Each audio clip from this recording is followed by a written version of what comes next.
Good evening, I'm Jade Rivers and welcome to Nexus News. Our top story tonight, a historic verdict in New York that has sent shockwaves across the nation.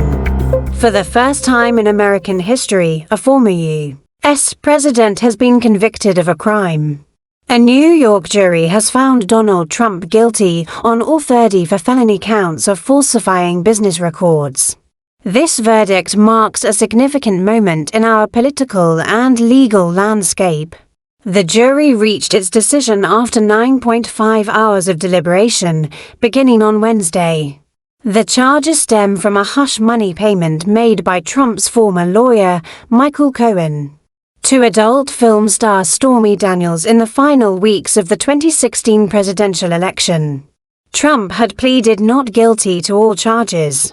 The verdict was delivered in a Manhattan courtroom, where Trump has been on trial since April 15th. Trump, visibly tense, looked down as the jury foreperson read guilty to each count. After the verdict, Trump lashed out, calling the trial a disgrace and accusing the judge of corruption. He is scheduled to be sentenced on July 11th, just days before the Republican National Convention.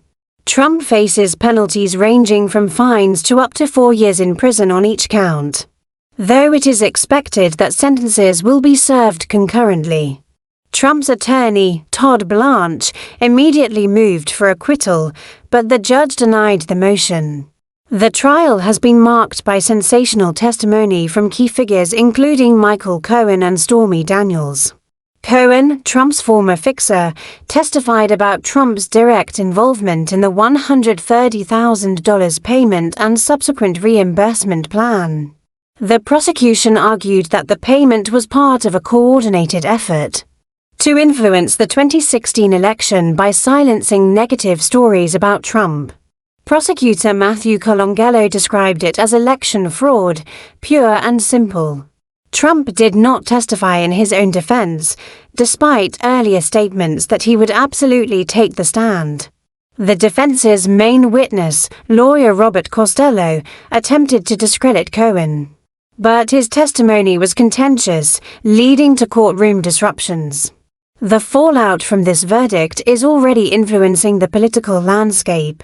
As the presumptive Republican nominee for the 2024 presidential election, Trump has begun fundraising off the news, portraying himself as a political prisoner.